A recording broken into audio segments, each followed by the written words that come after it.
bedae apa susah bedae apa aku tetep janji aja ewa aja tanpa duwa nadyan aku kok taksih lain janji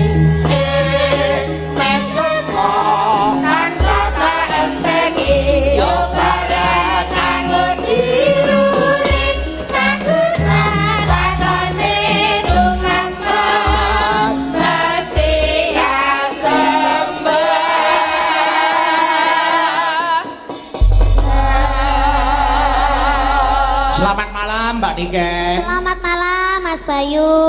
Pinaringan sehat ta? Alhamdulillah pangestune Mas, kula sehat. Kudu disehat-sehatke mergo sampeyan kuwi dudu duweke kulawarga ning saiki duweke masyarakat umum mergo kepinteran panjenengan. Nggih Mas. Tetep awet lembah manah, tetep awet dadi piyai sing apik lahir lan batine. Amin. Nggih Mas pangestune. Sing penting awet, muga-muga awet nggih to. Nggih leres. Nggih niku panjenengan wis diantu-antu kalih warga Koperasi Karep Tuwin Bojonegoro sakiwa tengenipun. Salam hormat sing nduk kagem Bapak Suryadi. Oh nggih kagem Bapak Haji Suryadi. Bapak Haji Suryadi. Suryadi. Menika selaku direktur utama. Oh, lah kula foto kalih Mau Pak Tresno. Sanes Ibu Suryadi. Ibu Suryadi ketinggalan. Nggih. Tapi kalih Pak Suryadine dereng. Ayo mengke no. Kok diaturi pinarak munggah. Oh gitu biar saya juga tahu. Nggih no. Kau yang kepareng foto munggah lah jadi sejak ini gampang. Gampang apa no? Engko nek Pak Suryadi munggah, kuwi mesti nganti para karyawan-karyawane utawa anu kalian Pak Haji Sutresno. Dadi mungkin jenengan saya akeh. Nggih, dadi jenengan lenggah sik. Men Pak Suryadi karo nduk Niken. Yen Pak Suryadi munggah terus aku lungguh ora cair. Ya ora apa-apa sing butuh cair kan kudune sing enom. Nah, sing tuwake wis ora butuh. Apa rumasamu sing tuwa iki kenthel. Kok cair yo padha wae. Apa men suarane? Kok huruf Nduk Niken iki ulang tahun Koperasi Karep yang ke-49. Semoga Koperasi Karep Bojonegoro dan juga khususnya buat Bapak Suryadi semakin jaya, semakin sukses, semakin lancar, semakin apa ya Mas? Semakin kuncoro gitu saya kundang Koperasi Karep buat masyarakat itu loh semakin saya rukun saya makmur masyarakate Pak gitu Mas Suryadi dunganipun lari kang tasih polos mandi benten kali dungane sing gondol 50.000 yo ngapa toh kok gondoli piye dilungi kok gondol aku dendam pokoknya aku kok dendam jadi kira polos bocah iki lah kuwi 50.000 lha iki apa ingsun pribadi. Iki apa Pak De? Iki kok dalange khusus aku satu. Iki khusus sampean. Sampean ora sir ngowehi aku to. Jare aku sampean pek putu. Niken iki apane jenengan? Ya sak putuku. Lah iya mbae iki nek ketemu putune mesti ya nyangoni, mosok ya mung meneng wae. Wis suwi lho ora ketemu. Lah iya, wis suwe to, Nduk Niken ora ketemu karo Mas Gareng. Ya mosok ya tega. Ayo. Piro kuwi? 50 lho, Mas. Ya digenepi 100 to. Wong tuwa kok karo bocah kok genepi piro? 100. Yo 150 pen kabeh. Ya alhamdulillah. Wong ngekei putune kok nyicil.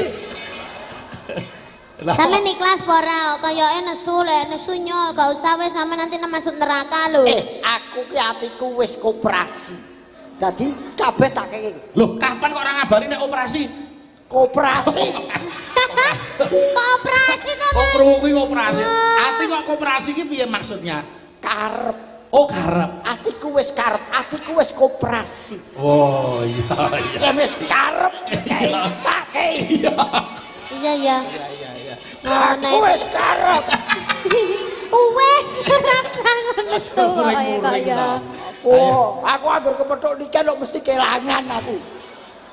Lho jane berarti ora karep kok gelo dirembuk iki. Heeh. Ya karep. Nggih. Mulai yo iki diaturke rerepen sawetara Mbak Mbak Niken. Nggih, Mas Bayu. Ya, disalam dulu salam sapa dulu untuk para penonton semene akeh iki. Nggih, ngaturaken Assalamualaikum warahmatullahi wabarakatuh. Iki aku lagi iki lho, main wayang kok ning pertelon iki lagi. Apa pertelon piye? Lah iki kono. Iya.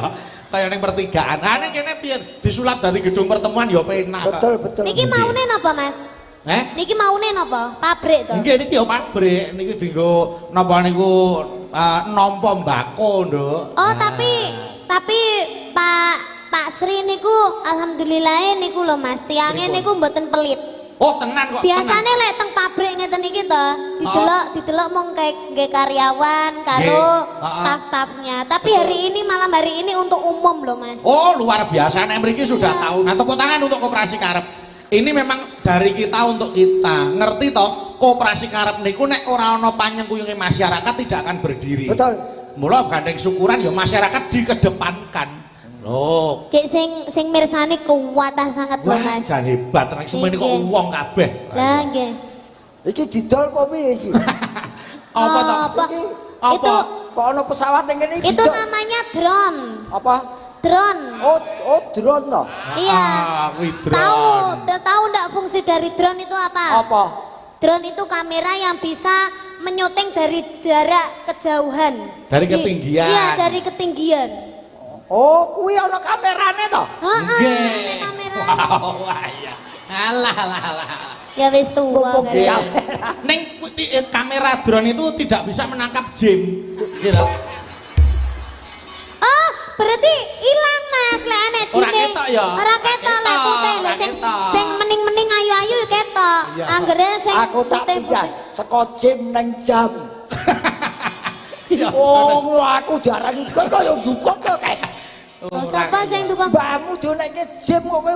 Sapa sing ngunekke sampe jam? Lah menawa ning kene nek jam kan ya ora ngerti aku lak apa ya muni terus to, sampeyan. kamera drone kuwi ra iso untuk menangkap jin. Kok iso? Kok iso Baper lho ya Mas. Gumun aku. Ya iya. Aku kok rumangsa dhewe. Mula ngene ora usah gelo. Saiki perkara putu karo Mbah tak ilangi. Betul. Sekarang menjadi pasangan. Ya. Nduk niki nembang Nyidam Sari gandrung pasanganmu Mas Gareng. Wis.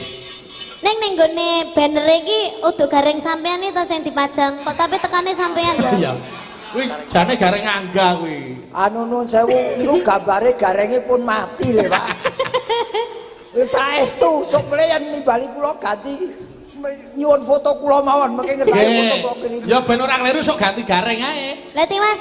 Oh, Kira. kudune sing luwih enom to Mas. Supaya panitia ora kleru Heeh. ganti Gareng. supaya panitia ora mumet, ora sawayangan. Ana kancane ditinggal. Iya. Ya, saiki Nyidam Sari dibawani. Nggih. Nduk niken gandrung Mas Gareng. Wis, Ayo. kuwi anggepen wong lanang sing bagus dhewe. Ya ta? Nggih. Arep kaya bokong dicet. Ning kuwi anggepen Bokong Oh, dicet. apa Iya. kurang gawean kok bokong kok dicet iki lho. lah men kita. Yo elek-elek ning aja bokong dicet to. Ayo. Paling ora ya bokong ditato. Kono Cahayu gandrungan kuwi Mas Gareng. Nggo rabuk nyawa. Nggih. Iki mumpung ditimbali ya. Maka duh wong bagus. Iya. Dawang bagus.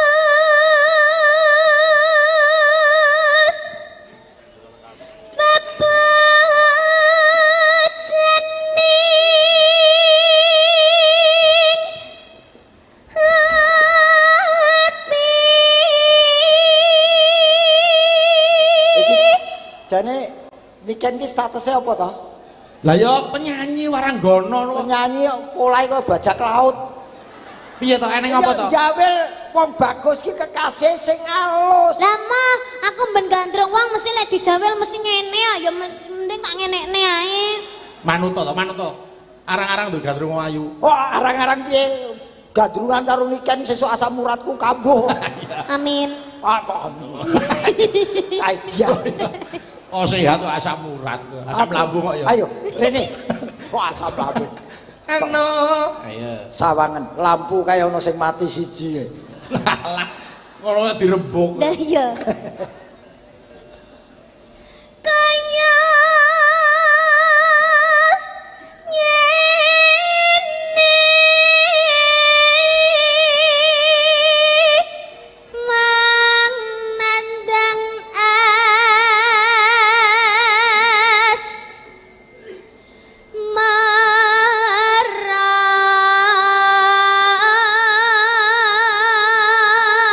gejala kencing manis tadi.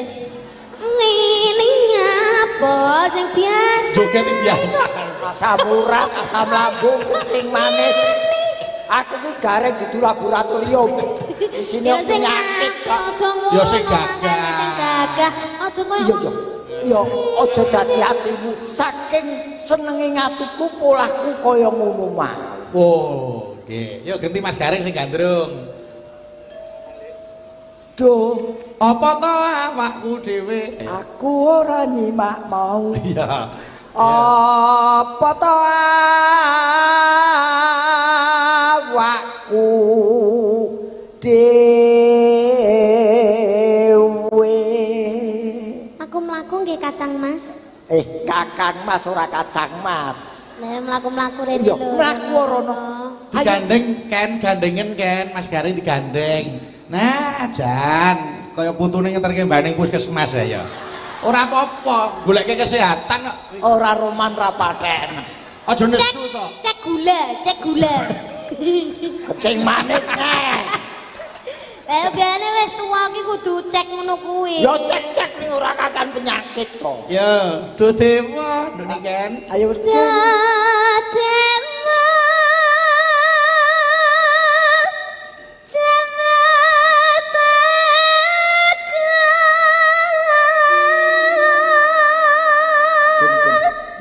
Nyawang kini nih Ken. malas sana.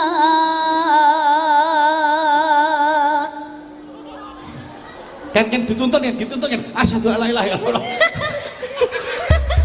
Kaya wong mecati. Lah apa ngerti miring-miringnya kok ora ya wedi to. Drama. Tapi malah melok miring-miring kok. Drama kok. Ya tapi yo rene gandrung kok miring-miring ini. Aku Bayangke sering lek terus pamane zaman Gen Z apalagi ini zamannya zaman cah nom-nom. Pacaran nganti miring-miring ini yo rene to Pak De, Pak De. Terus aja dituntut. Kon maca syahadat yo kowe mecati. Wis sampean Islam apa ora? Ya Islam. Iya Islam ki maca syahadat ki yo rene salahe. Nek yo Malah aja terus kaya wong mecati ngono to. Tutupno Yayi. Pun kakang tansah midhangetake. Ya, besok kapan? besok kapan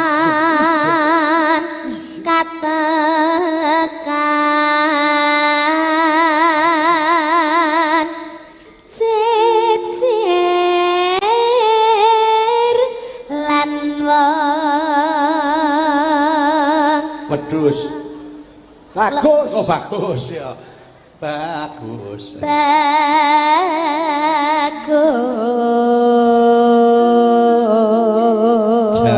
Bagus. Upama sira Upama sira nakoda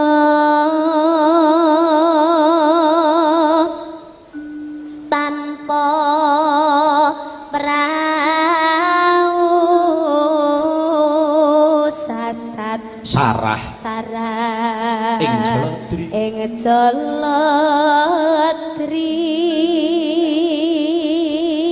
Paten kakean lagu dadi ora hafal ya. Apal? Lapal iki yo ngelingke wong kenani lali ora masalah. Ngono kok diurus karo putune mbok ngelingke kok malah nyengeni. Ya kan ya. Lah iya, kono dhewe yo ora apal. Jare pacangan saiki putu. Oh iya, ya wis. Iya. Aku wis ndak kuat kok dadi pasangane sampean kok. Wis ora kuat piye ta, Kek? Oh, mulane anggar petuk, petal, petuk, putus. Kowe ora kuatan. Wis ganti wong piro wae. Ora, yo urung jodone. Iki sih konsentrasi ning sekolah. Saiki kelas piro to, Cahayu? Kelas 2 SMA. Kelas 2 SMA. Oh, nek Masa cedak karo wong lanang iki nggo semangat belajar. Iya. Ngono. Masa arep cedak karo wong tuwa. Tuwa ya ora apa-apa ning sing akeh duwite. Lah, iki apik iki. Ngono. Lah iki tuwa rene apa-apa ya. Wis tuwa tak kanggo. Loro-loronen. Oh, alah ya. Yuk kan. Ngedam tari, yuk. Lanjut. Sok. Nyidam sari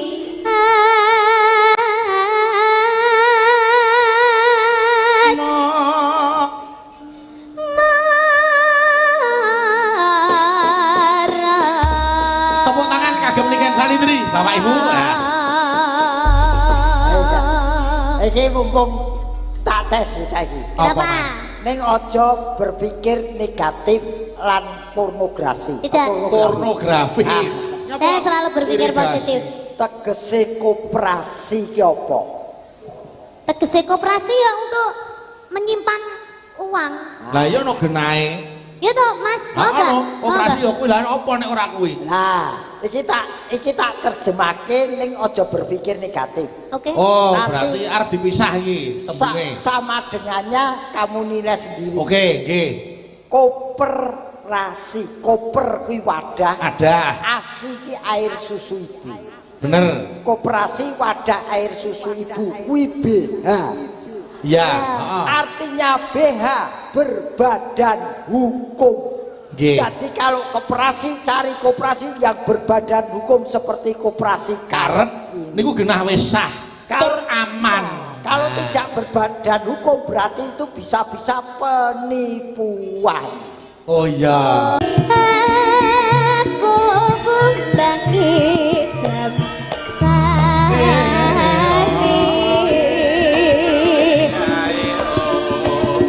Gong-gong Mas Anggit.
Wayangan Irama Seger. Nggih.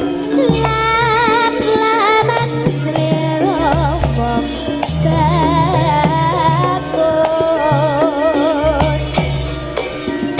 Nganti mati ora bakal lali. Lakae lintange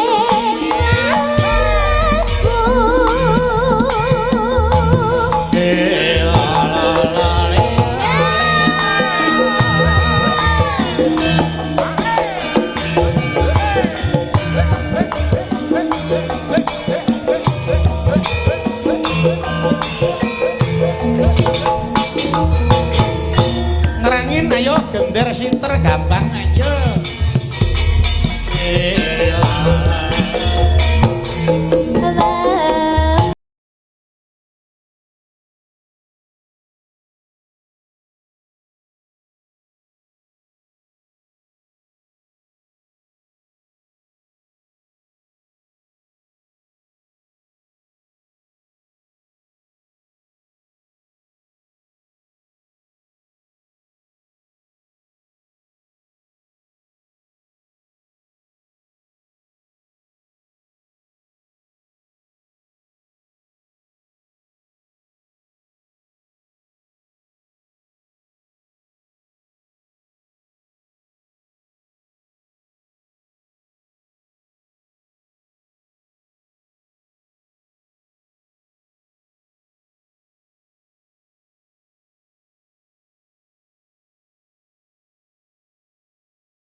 Dua kali monggo ya Ger.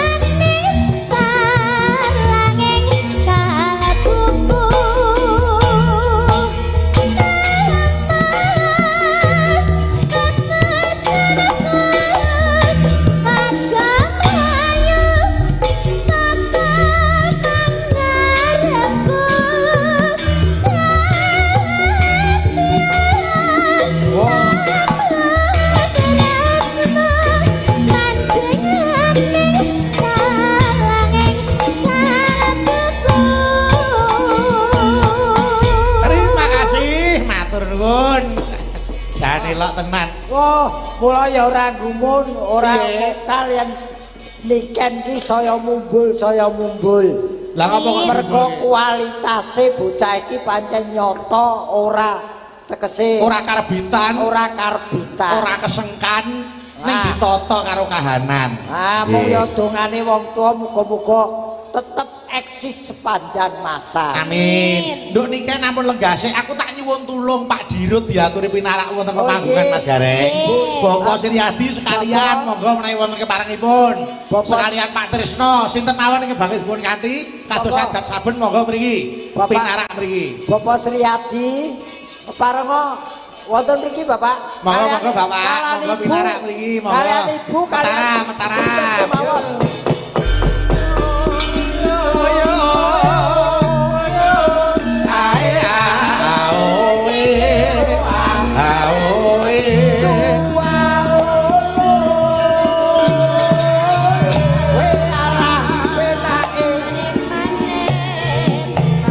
Larak disampirke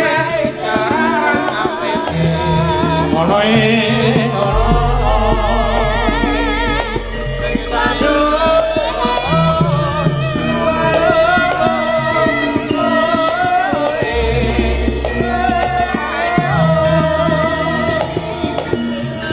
monggo Bu, monggo Bapak mriki Pak.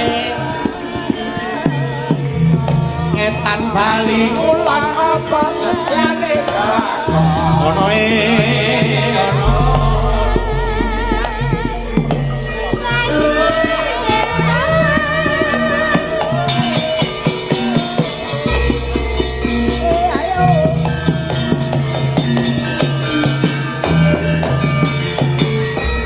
alhamdulillah ketemu melih Mas Gareng pinanggih kalian beliau Bapak Siryadi kalian Ibu. Oh, oke. Wilujeng dalu Bapak. Wilujeng dalu. Wilujeng dalu Ibu. Nggih, pinaringan sehat sedayanipun. Binerkan dening Gusti. Sadurunge matur kalah terjemahan Siryadi kala kok. Walah. Ngapa dijelet-jelet iki? Yo kecethok. Kok suarane gaung kok kaya ning jero gumuk. Ora mudeng-mudeng kok mbuh. Kene. Iki nih yang sewu. Nggih, niki matur sembah nuwun sampun kersa jumeneng wonten mriki supados masyarakat sak kiwa tengipun mriki pirsa endi to piyai sing asmane Pak Siryadi nggih menika. Ha iya, genah piyai iki pirsa kabeh. Bapak badhe paring dawuh monggo Pak. Nggih, matur nuwun. Sebelumnya saya ucapkan terima kasih. Assalamualaikum warahmatullahi wabarakatuh. Waalaikumsalam warahmatullahi wabarakatuh. Selamat malam dan salam sejahtera buat kita semua.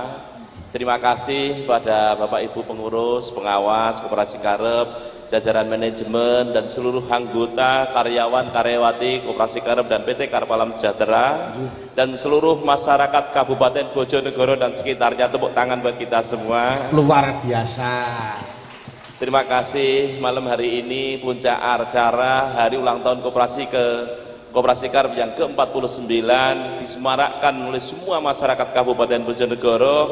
Mohon doa restunya, mudah-mudahan Koperasi Karep di seluruh unit usahanya dan PT Karep Alam Sejahtera selalu diberikan kelancaran, kesuksesan dan perkembangan. Amin. Dan semoga selalu membawa rezeki yang melimpah, barokah, manfaat untuk kita semua. Amin. Sejahtera untuk kita semuanya. Amin. Dan sehingga hari ini alhamdulillah hiburan wayang kulit dengan Ki Dalang Mas Bayu Aji Prasetyo. Nggih. dan seluruh kru yang luar biasa. Nggih. Dan tentunya alhamdulillah hadir juga Mas Gareng Semarang. Nggih. Terima kasih Mas Gareng telah Jelentrehkan. jelentrehaken Oh, nggih. Jelentreh itu apa bahasa Indonesia? jelentreh. Menjabarkan. J. Dan juga hadir pula Nduk Niken yang dulu masih kecil imut-imut sekarang imot-imot. Lah nggih. Rekamanipun wonten mriki isih kelas pira SD? Masih SD. Dulu Nggih. angger teko Niken namanya dijak foto. Gendel ibuke ae. Nggih. Nah, alhamdulillah tadi sudah begitu datang disambut alhamdulillah kemasuk ruangan saya. Alhamdulillah. Nduk Niken, Nggih. dados beliau itu mengenang masa lalu, masa kecilmu di sini. Riyen ya nang kene karo Mas Le. Om Sleng almarhum. Oh. Ya, nggih. Sekitar tahun 2012 nggih. 12 ya. 2012. 12 13 lah ya. Nggih, niku. Mula niki terus biyen Nduk Niken isih SD, saiki wis kelas 2 SMA. Alhamdulillah. alhamdulillah. Mas Bayu, Dawuh. kula nggih badhe maringke apresiasi kepada kru panjenengan. Wah, alhamdulillah. Mboten sah, Pak. Mboten sah. Niku mungkin dikek saya glelek-glelek. Bu. Ora, tapi khusus, khusus nggih, napa? Usul Saya dulu bersama Swargi bapak saya, Bapak Haji Muhammad Budi Suprayitno. Oh, Pak Prayet nggih, Pak, nggih, nggih. nggih. Alhamdulillah 23 tahun yang lalu saya mengenal cintaku yang pertama. Alhamdulillah mungkin masih eling sak meniki sapa sing pernah nanggonku tanggal 31 Mei 2002. Weh, lagi. Ayo Mas Bayu meni ra kelingan. Soal Mas Bayu sik cilik mungkin. 31 Mei 2002. 2002. Nah, pas iku pas ngantenanku, pas nikahku. Nggih. Niku sing ngasto dalange sinten? Ora enek Mas dalange karena dalangnya waktu kuwi Pak Budi Suprayitno senengane Bapak Mas Bayu, Bapak Anom Suroto. Nggih. Maka